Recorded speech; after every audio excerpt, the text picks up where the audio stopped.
반갑습니다. 수학작가 김정현입니다. 오늘 교육 연구 방법론 포트폴리오로 여러분과 함께 하려고 하는데요. 사실 이 내용을 제가 컨텐츠로 이제 뺄까 말까를 고민하다가 빼는 중에 제가 영상 제작을 좀 못했어서 오늘 다시 한번 영상 제작을 해보려고 합니다. 일단 제가 이 업로드는 이제 10월 8일, 9일 정도 아마 될 것 같은데 8일 정도 올라갈 것 같긴 하네요. 그렇게 해서 교육 연구 방법론을 시작으로 포트폴리오에 대한 이야기도 이제 조금씩 세워보도록 하겠습니다. 이번 내용은 연구 주제의 선정 방법과 그리고 연구 계획서 구성 내용에 대해서 살펴보도록 하겠습니다. 자, 일단 연구 주제를 선정하기 위해서는 어떤 노력을 우리가 해야 될까라는 내용을 좀 봐야 됩니다. 연구 주제를 이제 선정할 때는 이 내용이 설명하기 전에 다시 한번 말씀드리지만 사회과학 계열에서는 이런 방법을 사용한다라고 보시면 되고, 사회과학 계열 중에서도 이제 뭐 얘기를 들어보니까 주변에 하시는 대학원생 분들께 들어보니 경제학은 아니라고 하더라고요. 음, 그래서 이 경제학이 갖고 있는 내용은 조금은 다르게 접근을 해야 될 수도 있다. 그래서 이 경제학뿐만이 아니라 아마 다른 학과도 마찬가지일 거라 혹시나 그런 부분에서는 참고를 좀 해주시면 대단히 고맙겠습니다. 자, 그러면 이제 시작하겠습니다. 연구 주제를 잡기 위해서는 문제 제기를 통해서 접근하셔야 됩니다. 이 연구를 왜 해야 하는지 이런 호기심을 통해서 문제 제기를 할 수 있어야 되는데, 이제 저도 어떻게 보면은 문제 제기를 통해서 소재를 잡게 된 케이스이고, 그냥 무심코 제가 생각했던 것이 어쩌면 그것이 곧 논문의 연구 소재가 되기도 해서 매우 중요한 부분이라고 할 수 있습니다. 근데 연구 주제를 잡는다라고 하는 것보다 연구 소재를 찾는 것이 먼저이고요.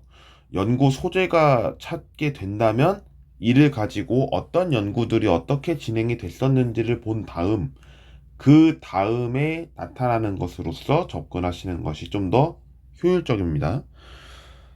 제가 아마 영상 하나를 올렸을 때 저의 연구 분야를 소개합니다라는 내용으로 컨텐츠를 올렸던 게 이 영상 전이었을 겁니다. 예, 그게 마지막 업로드였고요. 그때 제가 말씀드렸던 내용이 아마 수학불안이었을 텐데, 이제 수학불안이 갖고 있는 내용들, 뭐 생각을 해보면 굉장히 많죠. 뭐 수포자, 이런 이야기도 있고, 수학 때문에 학생들이 포기한다, 뭐 그건 당연히 수포자에 대한 이야기이기도 하지만, 이게 중학교, 고등학교에 가면 갈수록 포기하는 학생들이 정말 많아진다라는 것을 보면, 이게 수학으로서 직접적으로 생길 수 있는 어떤 심리 상태? 이런 부분을 좀 볼 수가 있을 거라, 여러 가지가 이야기가 또 될 수 있습니다. 자, 그러면 연구 주제를 선정하기 위해서는 어떻게 해야 되는지 그 자원들을 좀 일부 소개하겠습니다. 일단 네 가지 제가 정리해 봤는데요. 연구자의 관심과 흥미는 당연히 있어야 되는 내용이고, 문헌 연구, 네, 당연히 필요합니다. 여러분들이 논문을 쓰는 과정에서도 이 부분은 필수적이기 때문에 참고하시면 좋을 것 같고요. 연구 참여, 그리고 학회 발표 또는 청강을 통해서 다른 분들의 발표를 들어보고 본인이 직접 내세웠던 발표를 해보면서 토론자나 아니면 거기에 같이 계시는 청중들의 의견을 들어보는 시간을 갖는 것도 매우 중요한 이야기가 될 수 있다고 봅니다. 무엇보다 여러분들이 석사과정이시나 박사과정이실 경우에는 전문가나 지도교수님을 통해서 주제를 선택하는 것도 매우 중요한 요소라고 할 수 있습니다. 자, 이제 이 연구자의 관심과 흥미 같은 경우에서는 제가 좀 더 구체적으로 좀 적어봤는데요. 수학교육 분야입니다. 그러면 수학교육에서도 여러 가지가 나뉘어요. 수학교육 과정이 있고, 수학교육 공학이 있고, 수학학습 심리학이 있고, 또 그런 거를 토대로 해서 현재 트렌드는 어떻게 되는지 이를 보기 위해서는 수학교육 연구 동향이라는 거를 이제 보게 됩니다. 수학교육학에서 다루는 내용은 임용에 포커싱이 되어 있는 것이 아니라 정말 수학교육을 배우기 위해서 들어가 있는 교과목들이기 때문에 매우 중요하다라고 할 수 있습니다. 그리고 저는 이제 수학학자 심리학이라는 요소에서도 수학 불안을 가게 된 케이스인데, 그러다 보니까 이 수학 불안에서 또 세부적으로 가서 결국에는 수학교육이라는 거에서 제가 아마 7단계까지 거쳤을 겁니다. 그렇게 해서 소재가 잡힌 케이스라 여러분들도 이렇게 세부적으로 내려가는 것이 무엇보다 중요하다라고 할 수 있겠습니다. 다음으로 연구 제목, 이제 연구 주제와 제목에 대해서 구분이 좀 되셔야 될 텐데, 여기서는 제목을 이야기합니다. 이제 우리가 제목이라고 했을 때는 큰 타이틀로 주제, 부제로 나뉩니다. 예, 주제, 부제. 그러니까 무슨 말이냐면, 주제는 사실상 이제 간략하게 적어라라고 하는 것이 통상적이고, 그것을 가지고 뒷받침할 수 있다면 부제로도 작성해라라고 이야기를 하는 경우가 있습니다. 그래서 1번부터 보시면 연구 제목을 선정할 때 구체적이어야 하고 간결하고 명확하게 서술되어야 합니다. 이거는 사실 주제와 부제가 모두 들어갔다라고 봅니다. 구체적이다라고 하는 내용이 주제에 모두 나타났을 때 독자들이 읽는 것에는 부담이 될 수 있습니다. 그래서 주제는 정말 간략하게 대신에 함축적이면서도 모든 내용이 들어갈 수 있는 내용으로 작성이 되어야 하고, 부제를 좀 더 명확하게 설명을 해야 된다라는 이야기가 있었습니다. 그 부분은 이제 지도 교수님과 상의를 하실 때나 뭐 이런 여러 가지 이제 잡으실 때 참고하시면 도움이 될 것 같고요. 뭐 여러 가지가 또 있습니다. 제목에 당연히 키워드는 들어갑니다. 그리고 특수 집단이 사용하는 특수 용어들, 예를 들면 은어가 되겠죠. 이런 부분은 사용할 수 없는 것이 원칙입니다. 그리고 만약에 제시가 됐다 하더라도 이거를 우리가 대중적으로 알고 있는 언어로 바꿔 쓰셔야 합니다. 뭐 이외에도 가치 중립적 단어 사용, 관용구, 삼가 등의 내용으로서 제시가 되고 있는데, 관용구는 그 중에서 어떠어떠한 방법, 그리고 어떠어떠한 결과라고 하는 것보다는 활성화, 효과성, 아니면 내실화, 개선 방향 이런 이야기로 좀 더 긍정적인 용어를 사용하면 좋겠다라는 것을 제시하고 있습니다. 자, 그럼 다음으로 넘어가 보겠습니다. 연구계획서의 구성과 작성법에 대해서 살펴보겠습니다. 논문과 좀 비슷합니다. 그리고 이게 계열마다 서론, 본론, 결론 이렇게 이야기하는 경우가 있고요. 서론, 이론적 배경, 연구 방법, 연구 결과, 결론 및 제언이라고 하는 경우가 있고, 뭐 여러 가지가 있습니다. 공대는 또 다를 거고, 또 어떤 데는 또 달라요. 그런 만큼 각 계열마다 따라가는 그런 형태를 여러분들이 잘 보시면 도움이 될 것 같습니다. 자, 그래서 보면 가장 먼저 나오는 거는 이제 타이틀이 되겠죠. 제목 들어갑니다. 그리고 나서 나오는 건 서론. 그리고 나서 이론적 배경 및 선행 연구가 들어가고요. 밑으로 내려가면 갈수록 이제 결과를 쓰라고 합니다. 그 중에서 연구계획서에서 제일 중요한 내용은 무엇이냐라고 한다면 뭐 다 중요하겠죠. 근데 연구 내용과 연구 방법은 무엇보다 중요합니다. 무엇을 다루는지, 어떤 것을 수행하는지 그 부분에 대해서 상세하게 기재할 필요가 있고요. 그거와 관련해서 대표적인 케이스가 문헌을 어떻게 분석을 하고 연구할 것인지, 아니면 설문조사를 하게 된다면 어떤 검사 방법을 통해서 인식조사를 할 것인지, 내지는 실태조사를 할 것인지 보시면 되고, 아니면 이를 통해서 연구 결과가 뭐 제시가 되는 내용에서 해소 방안을 어떻게 발견할 것인지, 이런 이야기가 좀 될 수 있습니다. 그 전에 이론적 배경과 선행 연구에 대해서 이야기를 좀 해보면 이런 부분이 될 수 있습니다. 연구 동향을 파악하는 것이 무엇보다 중요한데요.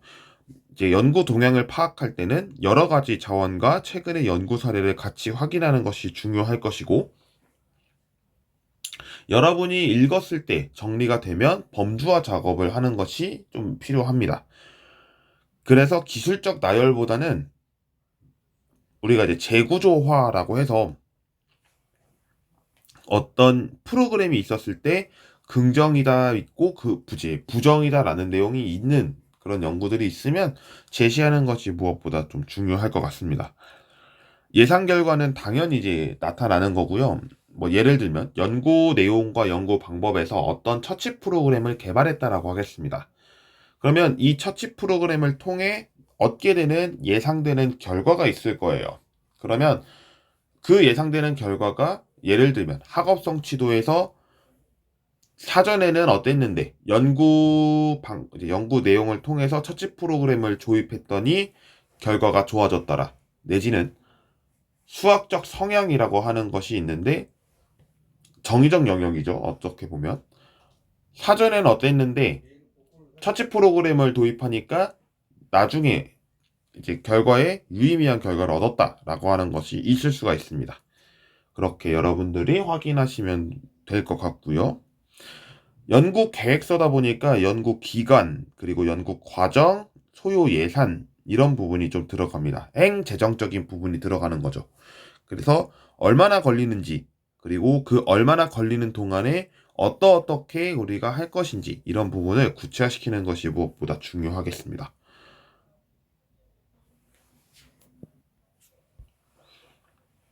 마지막으로 문헌 연구를 어떻게 해야 되고 왜 중요한지를 보겠습니다.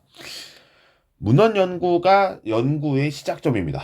연구의 시작점이고 여러분이 논문을 이제 쓰게 될 때 쓰기 전 해야 되는 단계이기도 하고 하고 나서도 진행되는 부분이 바로 이 문헌 연구입니다. 아무리 써도 문헌 연구에서 잘못된다면 제대로 된 결과를 얻지 못합니다. 그만큼 중요하고요. 이제 살펴보면 다음과 같습니다. 해당 분야의 연구 동향을 살펴볼 필요가 있습니다. 연구 동향은 제 기준에서 그냥 개인적인 의견을 말씀드려보면 국내는 5년, 해외는 7년에서 10년까지 연구 동향을 살펴보는 것이 중요합니다. 다만 제가 지금 이제 논문을 투고할 예정에 있는 내용이 하나 있는데 20년치의 연구 동향을 봤습니다. 이 내용이 언급되지가 않았어서 이번에 좀 제대로 연구 동향을 해보고 싶어서 어, 거의 이제 마무리 단계에 접어들었는데 이런 부분으로서 해당 분야에서 여러분이 관심을 갖고 있는 그 분야의 흐름이 어떻게 되어 있는지 그리고 어떤 프로그램을 적용시켰는지 그리고 뭐 인식이나 실태 조사를 보니까 이렇더라 라고 하는 것이 또 볼 수가 있는 내용이기 때문에 참고하시면 될 것 같고요. 그리고 또 해당 분야에서는 연구자가 계실 거고 전문가가 계실 겁니다. 그분들을 파악하는 것도 중요합니다. 수학교육에서 이야기를 해보면 수학불안 같은 경우가 있는데 이 연구는 고상숙 교수님의 연구 보시면 될 것 같고요. 스팀 교육, 우리가 얘기하는 이제 융합인재 교육, 뭐 지금은 융합교육이라고 이야기를 붙이죠. 그런 프로그램과 관련해서 검증을 좀 받고 싶다, 내지는 좀 여러 가지 전문가분들의 의견을 듣고 싶다 그러면 한혜숙 교수님의 이야기를 보시면 됩니다. 음. 다음으로 연구 주제로 선정될 가능성, 그리고 구체성을 확인해야 합니다. 본인이 잡았지만 이 연구는 정말 연구할 가치가 있다라고 생각이 되는지 확인하시는 것이 중요하겠고요. 새로운 분야로의 확산될 가능성이 있는지도 봐야 합니다. 여러분이 쓰시고 나서 후속 연구로서도 이게 가능성이 있는지를 보셔야 되고요.